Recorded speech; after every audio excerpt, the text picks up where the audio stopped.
প্রধান উপদেষ্টার জাপান সফরের আরো খবর নিয়ে টোকিও থেকে যুক্ত হচ্ছেন সহকর্মী মোহন ইসলাম।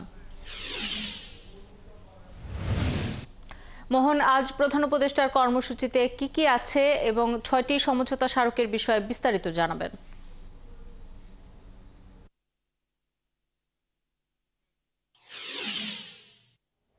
প্রধান উপদেষ্টা যে জাপানের সরকারি সফরে তৃতীয় দিনে কিন্তু আপনার ইতিমধ্যে জাপানের প্রধানমন্ত্রীর সাথে বৈঠক করেছেন।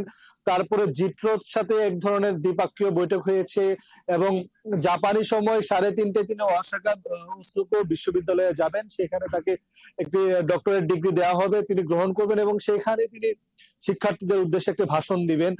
শাওন, বলে রাখি যে এই 3:30 অনুষ্ঠানের আগে কিন্তু যেমনটা আসলে বলছিলাম যে জিট্রো নামক একটি প্রতিষ্ঠানে সেখানে তিনি বায়োলেটারাল একটি বৈঠক করেছেন। তার আগে জাপানের প্রধানমন্ত্রীর সাথে তিনি কথা বলেছেন, বৈঠক করেছেন। সেখানে 6টি বিষয়ে সমঝোতা স্মারক স্বাক্ষর হয়েছে এবং কয়েকটি আপনার ঋণ বিষয়ক চুক্তি হয়েছে। একটি বিশেষ করে যদি বলি যে $1 বিলিয়ন অর্থাৎ $100 কোটি কিন্তু জাপান বাংলাদেশকে ঋণ এবং অনুদান দিবে। এর মধ্যে রেল খাতে আসলে দেয়া হবে 641 মিলিয়ন এবং ক্লাইমেট চেঞ্জ অর্থাৎ জলবায়ু পরিবর্তনের জন্য যে সংস্কার বা সরকার যে উদ্যোগ নিয়েছে সেই সংস্কারের জন্য আসলে দেয়া হবে 400 মিলিয়ন প্লাস এবং অনুদান হিসাবে মানবিক বৃত্তি বাবদ 4 মিলিয়নের মতো করে টাকা দেয়া হবে এবং প্রধান উপদেষ্টা কিন্তু তখন 6টি সমঝোতা স্মারকে সই করেছেন। এর মধ্যে বাংলাদেশে ব্যাটারি চালিত রিক্সা, ব্যাটারি চালিত সাইকেলের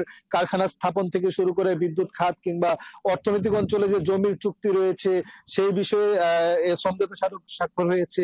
সমঝোতা স্বাক্ষর সই হয়েছে আপনার বিডার সাথে আসলে একটি সমঝোতা স্বাক্ষর সই হয়েছে। মোটা থেকে 6টি যে সমঝোতা স্বাক্ষর সই হয়েছে এবং একটি যে ঋণের এবং অনুদানের চুক্তি হয়েছে সেই বিষয়ে আসলে জাপানের প্রধানমন্ত্রীর সাথে আজকে বৈঠকে উঠে এসেছে এবং এই বৈঠক আসলে খুবই ফলপ্রসূ বলে মনে করছেন প্রধান উপদেষ্টার সাথে যে সফরসঙ্গীরা এসেছেন। মোটা থেকে বলতে গেলে তারপরে আসলে 3:30টায় জাপানের স্থানীয় সময় ওসাকা বিশ্ববিদ্যালয়ে যাবেন এবং সেখানে তিনি ডক্টরেট ডিগ্রি গ্রহণ করবেন। তারপরে বিকাল 5:30টায় এমবাসিতে বাংলাদেশি যারা আছেন জাপানে তাদের সাথে তিনি আলোচনা কিংবা বৈঠক কিংবা বিনিময় করবেন, যেটি আপনি এর আগেও জানাচ্ছিলেন। আপনি খবর রাখতে থাকুন, নিশ্চয়ই আরো তথ্যের জন্য ফিরবো আপনার কাছে।